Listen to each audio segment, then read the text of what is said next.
para bapak, ibu, saudara-saudari yang berbahagia. Selamat pagi, terpujilah Sang Buddha, Namo Buddhaya. Namo Buddhaya.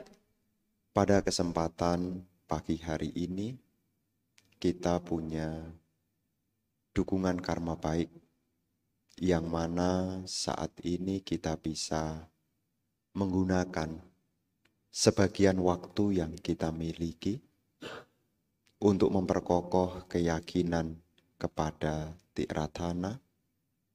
Dan di pagi yang baik ini juga, Ibu Bapak memiliki kesempatan untuk kembali mendengarkan Dhamma.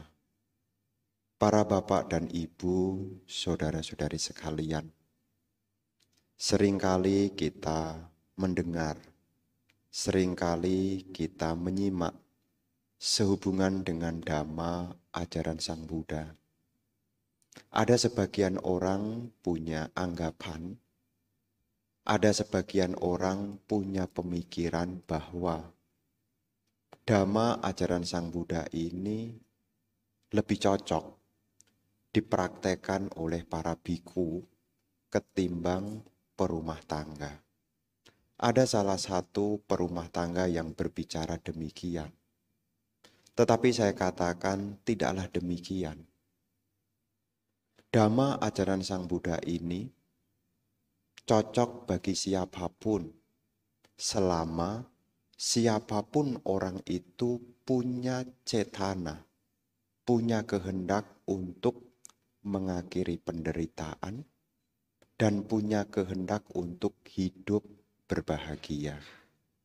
Saya pikir kalau ibu bapak perhatikan, apakah yang punya kehendak cetana ingin mengakhiri penderitaan itu hanya biku saja?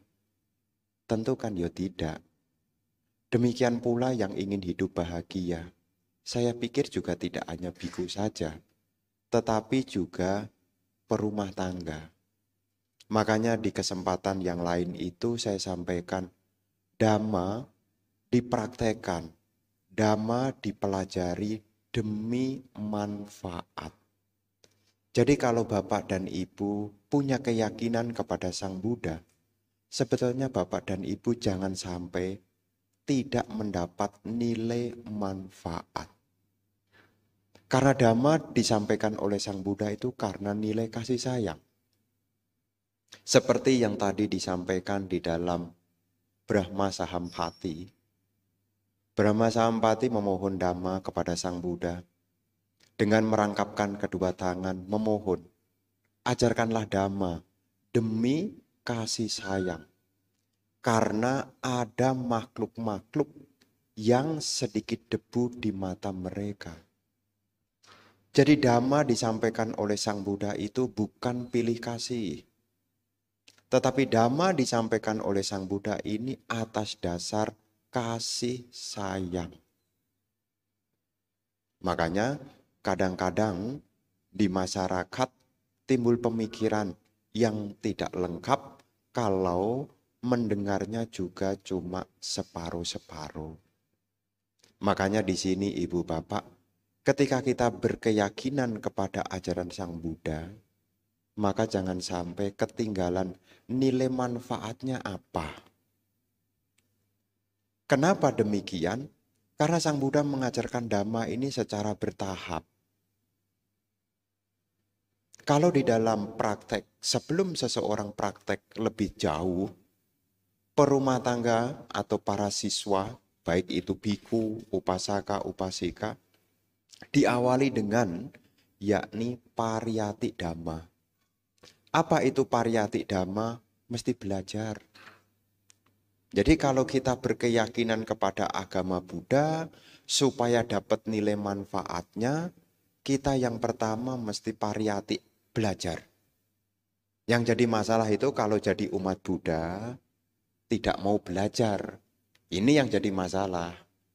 Kenapa bisa pindah keyakinan? Karena belajarnya kurang.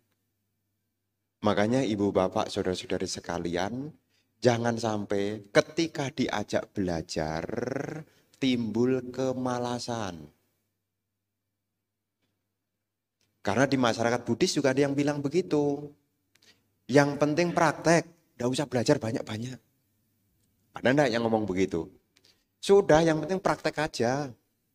Nggak usah belajar. Nah, karena enggak pernah belajar, karena tidak pernah belajar, tidak pernah mendengar, maka keyakinannya bisa goyah. Makanya ibu bapak, kenapa setiap kali kegiatan-kegiatan dhamma, apakah puja bakti, apakah sanggadana, selalu ada yakni pembabaran dhamma. Supaya apa? Supaya tahap pertama telah kita miliki. Makanya sebelum kita praktek lebih jauh, saya berpesan kepada para bapak dan ibu, belajar. Belajar itu bisa melalui membaca. Belajar itu juga bisa melalui mendengar. Belajar itu juga bisa melalui berdiskusi. Kenapa? Karena kalau kita sudah dapat ilmunya, maka selanjutnya ilmu itu bisa kita praktekkan. Ilmu yang kita praktekkan itu akan membawa kita pada nilai manfaat. Makanya di dalam pesan Dhamma di awal tadi, Bante mengawali dari syair Dhammapada, Utitenak pamajeya, damang sucaritang care. Utitenak pamajeya, bangun, jangan lengah. Karena kalau mendengarkan itu mesti bangun. Karena kalau ngantuk, dengarnya cuma separuh-separuh. Apalagi kalau tidak bangun, artinya tidur, tidak dengar sama sekali. Makanya di dalam pesan Dhamma, utitenak pamajya, bangun, jangan lengah. Kenapa kita bisa lengah? Karena kita tidak mendengar informasi. Tidak tahu apa yang harus dikerjakan. Tidak tahu apa yang harus ditinggalkan. Karena kita tidak mendapat informasi. Makanya di dalam kita belajar Dhamma ini, selain kita mendengar, selain kita baca buku, kita juga punya kesempatan untuk berdiskusi. Supaya apa? Pengetahuan kita ini bertambah. Karena Dhamma yang Sang Buddha ajarkan itu demi manfaat. Ada manfaatnya. Apakah itu kepada para biku, ataukah itu kepada perumah tangga. Makanya di dalam Dhamma itu menjadi tuntunan, menjadi pedoman. Karena siapapun yang menjalankan hidup sesuai dengan Dhamma, ia akan berbahagia. Dhamma cari sukang seti. Siapapun yang melaksanakan Dhamma, Dhamma cari sukang seti. Kebahagiaan akan mengikuti. Makanya kalau kita tidak bahagia, saat itu kita sebetulnya lupa sama Dhamma. Jadi kalau kita tidak bahagia, sebetulnya saat itu kita lupa dengan Dhamma. Dhamma cari sukang seti. Siapapun yang melaksanakan Dhamma dengan baik, ia akan berbahagia. Kan tinggal balik lagi. Kalau kita tidak bahagia, berarti kita tidak melaksanakan Dhamma dengan baik. Karena praktek Dhamma itu melalui 3 hal. Melalui pikiran, melalui ucapan, dan melalui badan jasmani. Makanya kalau ibu bapak tidak bahagia, berarti ibu bapak lupa Dhamma. Makanya kalau kita tidak bahagia, yang bisa kita cek yang pertama adalah apa yang kita pikirkan.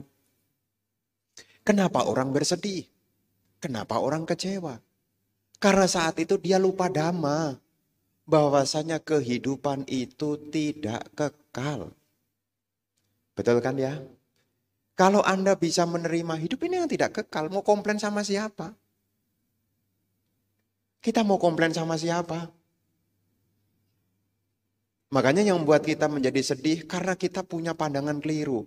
Pengennya ini selalu bersama. Makanya tadi saya bilang, kalau kita saat ini tidak bahagia, berarti ada hal yang